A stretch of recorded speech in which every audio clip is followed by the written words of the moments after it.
This is the road into Wooleen Station, and it's probably, about 40 k's in, and it's in pretty good condition. They do look after the roads up here. The only time you will get an issue is when they've had a lot of rain and the waters flood, but that's not very often.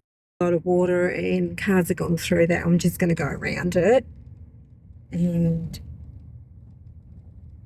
just going to go through track here.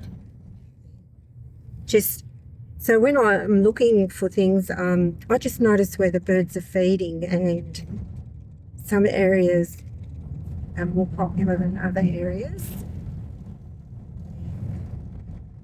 Corrugation.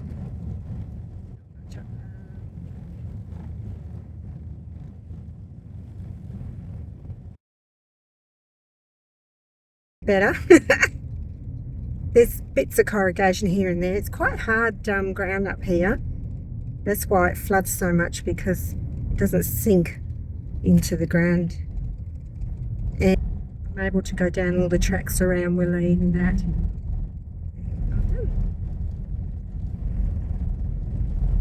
And you can see the roads are a little bit noisy at times. I probably should let some air out of my tyres. We do have an air compressor, but I just didn't have time to have a practice on it. I just got so much going on at home with family.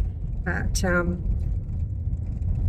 next time I come up, I'm going to do it. I hope you enjoyed watching that. I always love the drive up to Wooleen Station. I'm going to talk about a few things on preparation in driving up.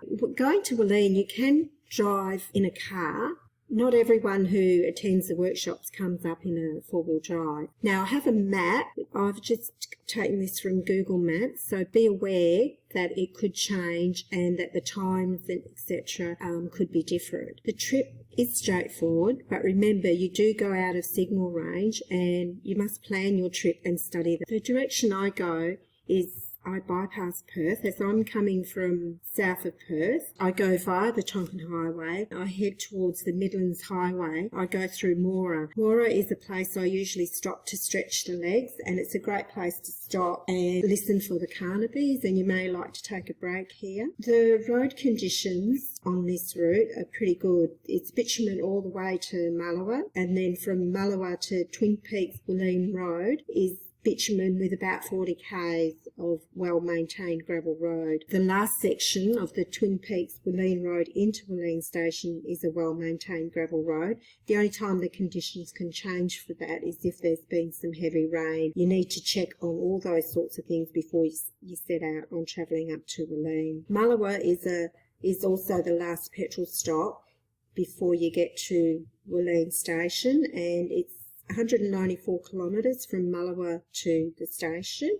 Some people actually do an overnight stop at Mullawa, so keep that in mind. On the station, you need enough fuel for short trips each day. We also carpool, we encourage that. You just need to make sure you've got enough in the tank to get back to Mullawa to fuel up. If you're worried about fuel, you can go into the Murchison settlement, about approximately 40 k's, you can fuel up. I find people when doing workshops are okay for fuel for this trip. You need to be aware of. We are not driving a lot as we walk tracks looking for birds, etc. We do drive to spots like the Murchison River, which is the furthest location of around 12 kilometres, and we also go out to Ewlands Pool, and then some of the other spots are only just a couple of k's. This route that I take is very scenic, and I enjoy the drive very much. I like the fact that it hasn't got a lot of gravel road. If you take a different direction, you will need to look into that and work out what the gravel road situation is. On the Mullawa-Carnarvon Road, it's quite scenic with the canola around August, and also August-September you have the wildflower season. So it is a really pretty drive,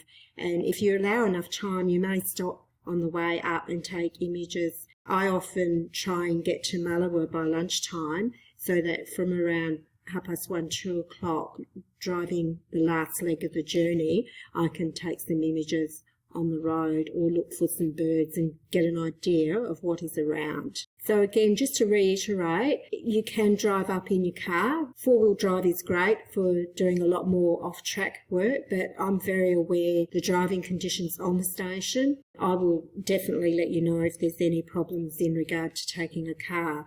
So please keep that in mind and don't hesitate to contact me. Happy driving, and I will see you in August or September.